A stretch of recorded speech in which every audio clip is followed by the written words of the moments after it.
Welcome to Parent Coaches Unleashed, the podcast where we dive into the highs, lows, and did that really just happen moment of parenting teens and young adults. We're Carrie and Jessica, parent coaches, mythbusters, and occasional referees in the battle of hormones versus common sense. If you've ever wondered, is this just happening to me? You're not alone. We're here to help you with real talk, expert advice, and hopefully a few laughs along the way. Need more support? We also offer private coaching, workshops, and speaking engagements because sometimes even parents don't have all the answers. So continue listening as we tackle this parenting journey together. Hi, everybody. Welcome to today's episode of Parent Coaches Unleashed. Hi, Carrie. Hi. Today we have with us a special guest, Kim Andron. Kim is a trauma therapist, and I feel like we have been hearing the word trauma. I don't want to say it's a buzzword because I feel like trauma is been around forever, but I feel like we've been hearing a lot more about it. And we've invited Kim to come on and be a guest with us today and talk to us about trauma and talk to us as parents how we can help our kids with trauma and even deal with our own. So welcome to the show, Kim. It's nice to have you with us today. Thanks for having me. Can you just talk to us a little bit about how it is you became a therapist to specialize in trauma? Sure. A bit of a convoluted route. I went to undergrad and knew I wanted to do something with young children. I didn't know if I wanted to teach or do psychology or maybe be a child advocate and go to law school. I wasn't really quite sure. So I got my undergrad degree in adverse childhood development, or atypical development is kind of what they called it at that point, and came back to New York after college. And in New York, you need a master's to teach special education. But in Delaware, where I went undergrad, didn't. And so I came back in New York, kind of grandfathered me in and gave me a certain amount of time to get my postgrad training. So I started teaching in Harlem in an early childhood, emotionally disturbed focused Head Start in a way. So these kids were below the age of 5, really struggling to learn, struggling to function in the world. And what I quickly realized at the ripe age of 22, that these kids were struggling to learn, yes, but it wasn't cognitive impairment. They had so much trauma that they experienced in their young life that it was affecting the way that they were able to learn and take in information, and their development was really arrested. So I got super interested in kind of trauma and how that happens, and wound up getting a master's degree in social work and then getting some further training from Ackerman Institute, which is in New York. It's a training program for couples and family work. So I kind of went in this bigger way to try and understand what was getting in the way of the development of my students, and also then better understanding how, as not only as a teacher and then as a therapist, but also as a community or as a family, we could support kids so they could begin to heal and thrive. What an impressive journey you took to get to where you are today. I think we need to just take a step back and ask you if you could please define trauma. I know we hear it all the time. Is trauma one event? Is trauma take place over an extended period of time? Or can it be both? Can you just talk to us about what trauma is? Sure. Trauma, I think, the way that I tend to define trauma is more of a reaction or a response. So everybody's experience of a traumatic or potentially traumatic event could be different. So it's really based on the emotional, the physical, and the psychological response to something that somebody experiences. So trauma is more about the response than the actual event. Okay. And how would, as an adult, we might be able to notice it in ourselves or know that something is not right or that we experience something that could be defined as traumatic. But how would we notice this in our children if it was not like a big event that would indicate some trauma? How would parents notice? What would be the signs? I think that's a great question, because I think very often we don't know what our children experience when they're not with us, or even when they are with us, what they might see, what they might take in, what might be overstimulating or overwhelming to their nervous system. So there are four categories that I tend to kind of tell parents to look for. Intrusive memories. So if your child is experiencing intrusive memories, that could be thoughts, it could be visual flashbacks, it could be a sensation, something that kind of intrudes in their day. So some parents might say, "Oh, my kid has a lot of night terrors," which is a potential symptom too, but it's also during the day. So if you notice that your kid maybe gets distracted or zones out or kind of all of a sudden has like a startle response or something feels not quite present, but it is for them, pay attention to that. Another one is avoidance. So if you notice that your child is avoiding certain things or certain people, that's usually a flag. Changes in thinking and emotion. So if your kid was seemingly fairly confident and then all of a sudden starts with, "I'm bad, I'm no good," sometimes you might see some not just changes in thinking, but also changes in emotion, which could get a little confusing because you could, see your kid as maybe feeling more removed, more depressed, more anxious. There's a lot of kind of emotion that could shift in there too. And also their arousal and reactivity.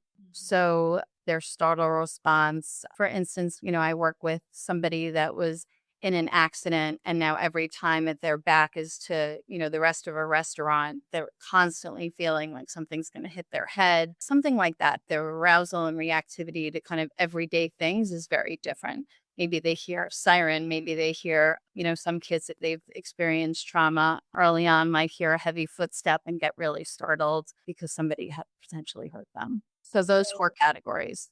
So, listening to you describe those four categories and then listening to young, fresh out of college, working with this young child population, what was it that made you realize that these young children had already suffered from traumatic experiences? The quick answer is I'm not quite sure. I think there was an intuitive part of me. I think there is one thing that I think of, and I won't say the boy's name. He's probably 30 something years old, so I'm dating myself. But this idea of like little Kim, and kind of being in this school that was overstimulating to say the least in and of itself. This kid came in and he was really aggressive, had a really hard time regulating his emotions, was constantly kind of moving. His body was like bouncing. There were some nicknames for him from other teachers, and he came in one day and we were doing something in the classroom and the kids were drawing a picture of home and he started to cry.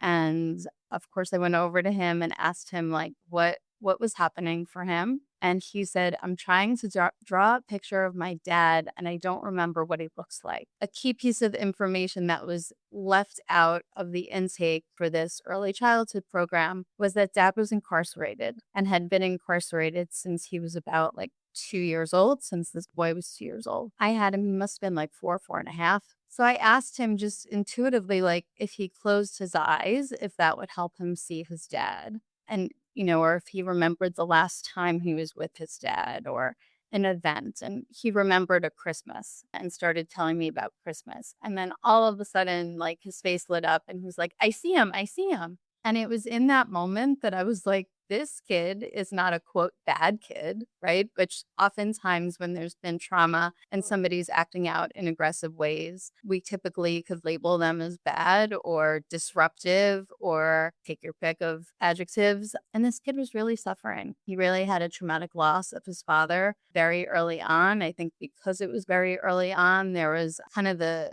not knowing of how it really affected him. It was more thought, oh, we didn't really know him anyway. He was just a baby.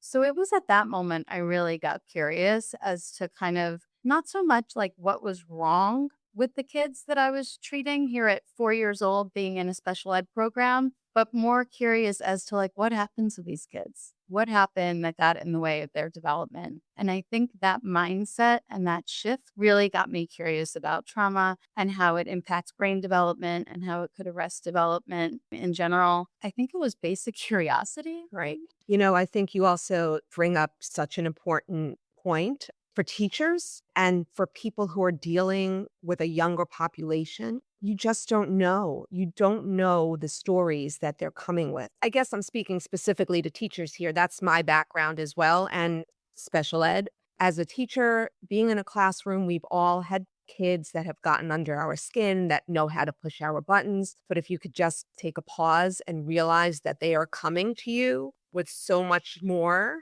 than just their homework or assignment, or just a lesson that you're trying to teach them. You are just seeing a glimpse into their daily lives. And for some of these kids, school might be the only stability that they have. And if we can just take a pause and really think about that before yelling, or before sending them to the principal, or before whatever feels like the ultimate or the last straw, whatever it is, if we could just pause and recognize that kids are coming with a backstory. Yeah. No, it's such an important point. I think it often gets missed and misunderstood. Yep. And reinforced in ways by folks that are not informed. And not to, I don't know that it was part of my training necessarily either. I think the curiosity piece, though, and the shifting of mindset to what's wrong with this kid to what happened to this kid or what potentially happened to this kid is probably the one piece I would say to educators. I know there's a real time factor when you're in a classroom with 30 kids, kind of this understanding of empathy to what. Good way to sum it up. So if a teacher, right, teachers spend most of the amount of time with our children at up until a certain age. So if a teacher would come to a parent and say, this is what I'm noticing, right? Some of these behaviors, what then with this information, like in the perfect world, if you were able to go to this child's parent and share what you're witnessing or seeing, what then do you recommend a parent then do with that information? What steps do they take next to get help? Because I'm assuming, or educate us, like just knowing this information, are the parents equipped to help the child, or do we need to seek professional guidance at that point? Like most questions, yes and no. I think parents are the biggest resource that children have, right? And I think the biggest thing that helps if there's concern is having those supportive resources. So, yes, I think parents are more than equipped and the only ones really equipped to help their children in that specific way. I think as far as kind of getting a better understanding of what might be going on with a young child, pediatricians will often do a traumatic screening checklist. And there's a checklist that kind of goes through and asks certain things. They're asked of the parents, they're asked of the kids. So there's interviews both. They might also ask the teacher if they're really thorough. They should, right? You kind of want to get a glimpse of each place where development is present. So each domain of development, each environment where the kid is, you'd get some gathering of information to see what they might be experiencing. So I think that might be the first step for some parents. If you had concerns, or if, like you said, Carrie, if the teacher came to you and said, we have some concerns, I would start with the pediatrician and have them do that checklist and see kind of what might be going on. Some parents, skip that and go directly to a therapist if they have the means and the accessibility to do that. I've had parents call me and say, I have some concerns. I've noticed XYZ.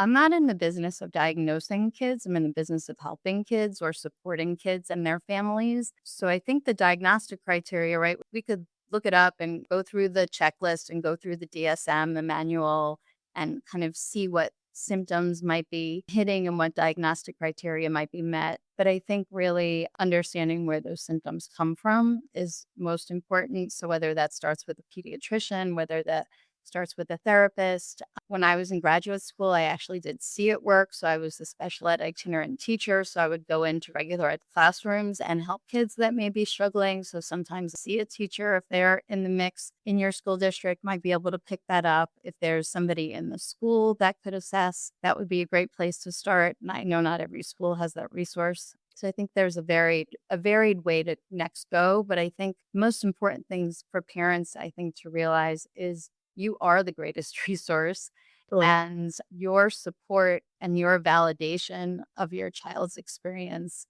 is primary. Some kids I work with have told me that when they've shared traumatic experiences with adults that they trust and love in their world, and they didn't believe them, that trauma was actually bigger initial trauma. Oh, I feel this is a very heavy topic. I want to just jump ahead to specific trauma for a second. Sure. A listener reached out who had a student at FSU after the shooting there. And she reached out because, as our listeners know or don't know, both Carrie and I had children at Marjorie Stoneman Douglas on the day of the shooting. So this listener reached out asking for guidance, what she can do. However, she kept saying that her daughter kept saying that she was fine. She just wanted to be proactive for her daughter. I talked about our experience, and then I put her in touch with one of a great resource that popped up in Parkland after this called Eagles Haven. One of the things that they do is try to connect families with therapists who are trained to deal with trauma. So, twofold question here. What do you do if you know as a parent that your child has been through a specific traumatic event and they keep saying that they're fine? Okay, that's number one. And then the second part is, as a parent, how do you find a therapist that is trained in dealing with trauma? Okay, so the first part first. Do you have a child who says I'm fine? Fine. I think what we say and what we do aren't always congruent. So I think I would look to see, if somebody's saying they're fine, are they showing that they're fine, right? Are they saying they're fine and here being a student at FSU and going through now a secondary trauma or at least a known secondary trauma and saying they're fine? Potentially they can be, right? I think as a parent, though, the first question I would want to ask that child or adult child or young adult, do you feel safe? Right? I think we really have to start with a place of safety. Do they feel safe? What are they doing to keep themselves safe? How are they managing their emotions? I'm going through an acronym, so you can't see my hand, but maybe we can now because I just showed it to you. But there's a self model, which is part of Sanctuary, and Sanctuary is a philosophy that informs communities on trauma. So I've actually taught that to certain communities as well and do some work in that area to kind of training the larger community on how to create a sanctuary. And there's an acronym called SELF, which I would share with you both and also to share with that parent or any other parent. Safety, first and foremost. If we don't have safety, we have nothing. Emotion is the E. So emotion management. How is your young adult or young child managing their emotions? If they're managing their emotions. The L is for loss. So it could be the loss of safety. It could be the loss of a person. It could be loss of life. It could be an emotional loss, a physical loss, a psychological loss, whatever that loss is. But are they managing that? And then the F is for future. Because what we've learned in trauma theory is that unless we're feeling safe, we can't even imagine the future. So one thing I might say to that parent, if I was working with that parent, would be, well, when you spoke to your daughter, did she have plans for that night, for that day, for the future, meaning even that close, right? Like a few hours from that, or what their plans were for the rest of the day. I ask that to my clients all the time before we hang up, to the point where most of them know now at the end, they'll kind of tell me what the rest of their day or week is like. It's also a factor that I take into account that if somebody can't think of the future, it's a play. Even if the future seems dim, right? At least there's a future. But if somebody really struggles to see later or tomorrow or next year or next month or next week even, or tomorrow or yesterday, it's like there's really some distortion in thought when somebody's been through trauma. So you'll hear it. I always say to parents, questions are your tools. And I warn all of my adolescents and young adults or adults that I work with, like, I will ask a lot of questions and it'll be really annoying at times. And I'll try and back off, right? But I think to try and go with big, broad questions and open-ended questions to get a sense, with a college student, it might be, what are your plans for the weekends? Or what's going on this weekend, right? Using language that's kind of appropriate to that group. And is it important that in this situation, that the young adult knows I'm asking these questions for a reason, or should it be as the parent, I'm asking these questions, like not on the sly, but like so that I know if there's some impairment or they're really not okay? Like, should we be forthcoming? This is what we're doing, or should we have that as a tool in our toolbox? and not really let them know? Such a great question. And because it brings me into transparency, because I think transparency is so important when you're talking about trauma and whether you're trying to create an environment where people feel safe enough to talk about trauma. I think transparency is key. I would suggest, based on, obviously there's some age factor in there, right? If the child is really young, say under 6, I may not be so transparent because it's kind of over their head. But with a college student, I would definitely tell them. And I would also tell them so they also had the tools to know when they might need more support, right? So if they might feel safe or this young adult might feel safe in this moment, but what if she doesn't feel safe later on, right? And then what? Right. So not only to inform them of why you're asking those questions, but also so they could then internalize those questions and support themselves when they might need to. What about the parent in that situation? Because being a parent who experienced that, I mean, it was a different trauma than our kids experienced. But as the parents waiting to know that our kids were okay, I mean, that's a traumatic event in itself. We're so worried about helping our kids. How do we identify within ourselves if we need help? First, I just want to say, to both of you, like, it's horrific. Not only what your kids went through, but what you both went through, what other parents went through, what your community went through. And I think healing really comes from empathy and understanding. And I think when you have experienced the same traumatic event, but obviously different repercussions of it than your child may have, the waiting or the fear, right? I think when you could locate that the primary emotion is fear, then there's probably a traumatic response in there somewhere. I think when we think of complicated grief, it's loss, it's sadness is like the primary emotion, right? When you're talking about depression, it's usually sadness. When you're talking about fear, whether it's your own or your child's, it is very hard to help somebody feel safe in this world, meaning you, Jessica, or you, Perry, or any other parent out there, their child feels safe if you don't, right? I would imagine sending your kid back to school was probably so traumatic in and of itself. Like how you got through that first day when the kids went back to school, I don't really know, right? That's probably an individual experience. But I think to also model for kids or young adults out there that, I too am feeling the trauma of this. And it's okay to cry with them. It's okay to be afraid with them. It's also okay to get help with them, right? And there are dyads and families that I see in my practice that have a shared traumatic experience, although it might look different for each person in the family. They've all experienced it. Wait, no, I did the same thing. Like, all right, we Well, I gotta think take a it's breath. really important, right? It's a good 100%. Yes. capacity to ground yourself, right? Like if you're Yes. sitting on the ground, how could you possibly? It's like, you know what?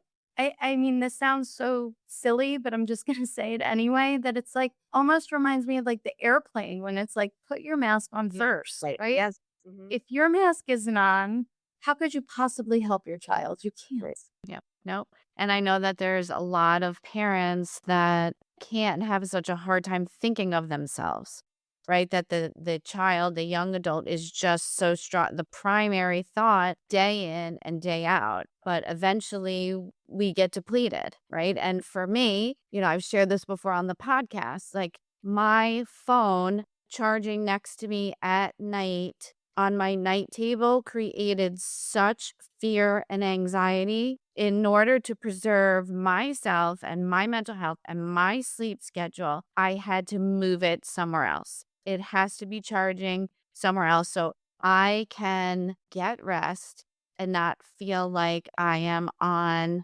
alert 24/7. And so I know a lot of people cannot do that.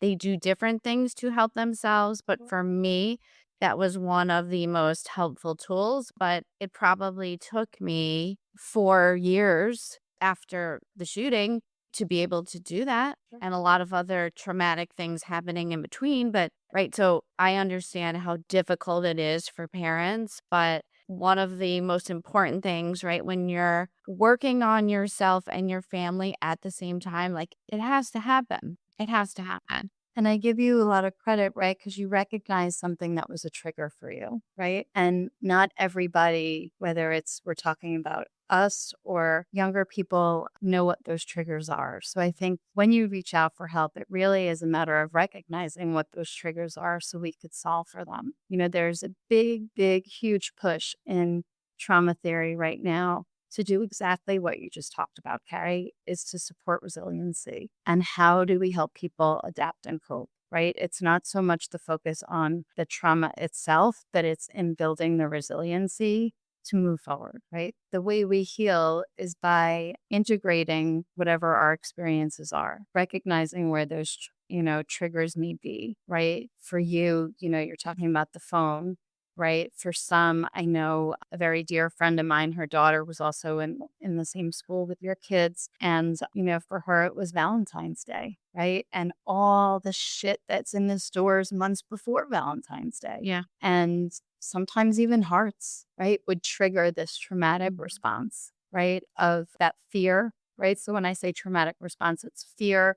It's those four categories, right? The intrusiveness, like you were talking about with sleep, like whether it's the intrusion in your sleep, the intrusion during your day, the intrusive thoughts, memories, feelings, the avoidance of it. This young person won't go into a drugstore starting. I mean, I feel like it gets earlier and earlier nowadays. Probably like December, right? Yeah, or like Christmas, like New Year's. Thanksgiving, right? And they start doing stuff for Valentine's Day. It's like there's no way in hell I'm going in there. Yeah. And you know what? That's adaptive, right? Parts of what we do to protect ourselves is adaptive. And then the very same things that are adaptive later in life might trip us up, right? So when this young person, say, becomes a parent and needs to go into a drugstore in February to get their kids, I don't know, an antibiotic, Well, what are they going to do?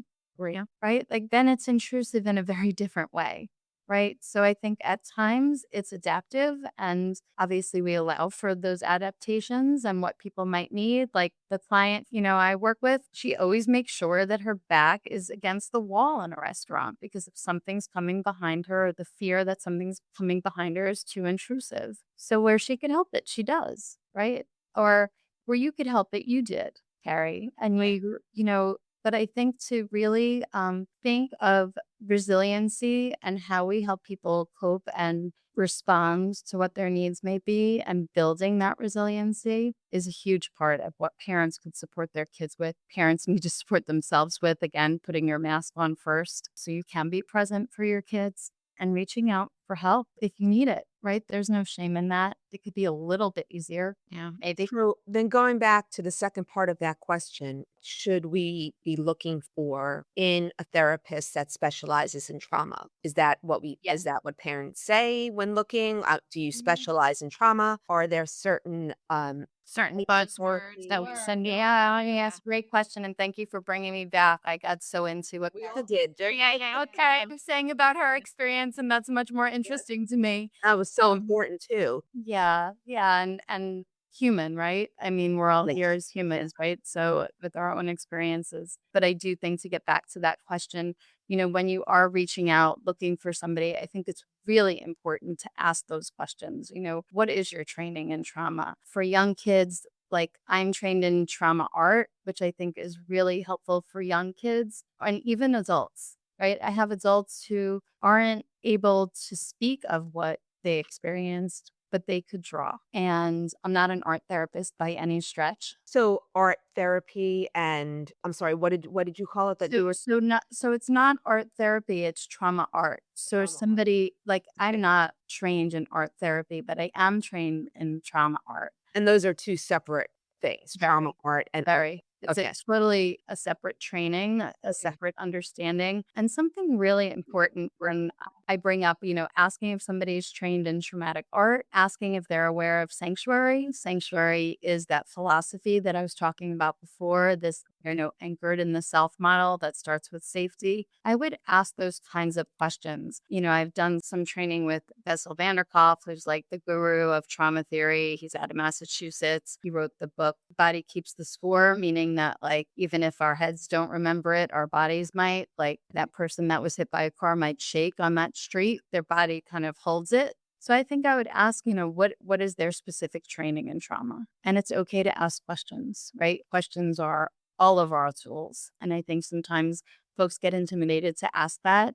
I will always do an intro call with a potential client. And I think that's a great question to ask when you're looking. If people use search engines like Psychology Today, I would actually put in trauma and see what comes up. If somebody's trauma training is on there, if they've been trained, if they do CBT strategies would probably be helpful too. Mindfulness is also really useful when it comes to trauma.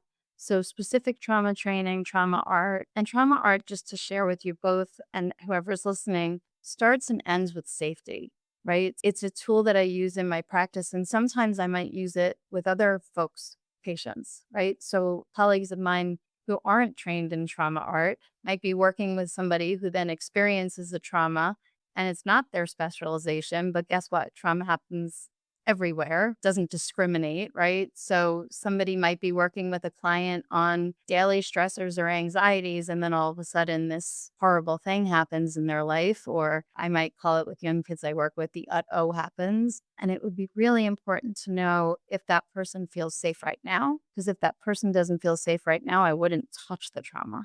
It's dangerous to touch the trauma. So I think I would really look for somebody that has an understanding of what trauma is and how we begin to heal from it. And the healing starts with feeling safe today, even if you didn't feel safe then. Whew. I don't know if you guys are feeling it, but that's definitely what I'm feeling. Whew, this is I'm feeling it. I mean, I'm having the physical thing. I'm talking about it. My mouth feels so dry, right? It's like a physical yeah, sponge. Yeah. Talk Yeah, about I'm having to focus on my breathing myself. yeah. So if, or I should say when, because I'm sure we're going to have lots of listeners that are interested specifically in the self model. Like I've been through many years of therapy and have not heard of it. So to me, that's like one of the most important tools that I can take away, can, give to my young adult sons. And I'm sure our listeners can too. So we will definitely put some attachments in our show notes. But if someone would love to reach out to you, Kim, what would be the best way? Sure. I would love to be a resource to folks, whether it's me doing the direct care or helping folks find that person for them. I'm open to that too. I have an email address that folks can reach me at that has a lot of letters in it. So I'm sure it'll be printed somewhere. Yeah. Email, phone. I'm also, I have a web presence on Psychology Today. So if folks just searched my name, it would come up. But I do think, whether it's getting in touch with me or another provider, that really kind of looking to ground folks in a sense of safety to then be able to move forward. Right. I guess I'm stuck in safety, right? Like if somebody's not feeling safe, I think to reach out to get support, whether that's me or somebody else. I really think this idea of getting people aware of what safety is and what safety looks like and how we promote safety is really the first step. I think there are people out there, no fault of their own, but maybe not knowing might look to support somebody by talking about trauma. But if somebody's not safe, it's really like I feel like I'm repeating myself, but it's so dangerous. Yeah. And I've seen it. And I've seen people kind of press folks to talk about it, whether it's, parents pressing kids or a therapist that maybe aren't informed pressing or teacher pressing. And it's potentially really dangerous and unraveling for somebody that doesn't have a grounding and a sense of safety in this world. Oh, All right. Well, we appreciate you taking the time to speak with us today and educate us along with all of our listeners. So, if our listeners feel triggered by anything we spoke about today, as Carrie and I both did, and Kim as well, it seems had a response to what we were talking about, please reach out. Reach out for help. Yes. And I also think, I also feel uncomfortable leaving you both in this triggered place. So I don't know if maybe we could box braids together before we hang up. It's something that I might do with patients too, just have a sense of kind of grounding and safety in this moment. absolutely. Yes. That's it. So I would instruct my clients to inhale through their nose for the count of 4. I'll talk us through it and then hold it for a count of 4 and then exhale. I always tell my kids like the smallest babyest hole you can make with your mouth. Exhale it that way and then pause. And you do it 4 times. So everything's 4s. It's easy to remember. So in for 4, hold it, exhale through your mouth, pause. Inhale through your nose. Hold it. Exhale. Pause. Third time. Hold it. Exhale through your mouth. Pause. Last time. Hold it. Exhale and pause. Whew. Thank you, Kim. Thank you both. Thank you for having me. Thank you for talking about this. I think trauma is one of the biggest correlation to the top 10 killers in this country, and we don't talk about it enough. And we will leave our listeners on that note. If you have anything you'd like to share or contact us, please do so at info@parentcoachesunleashed.com. Thank you for being with us today. Thanks for having me.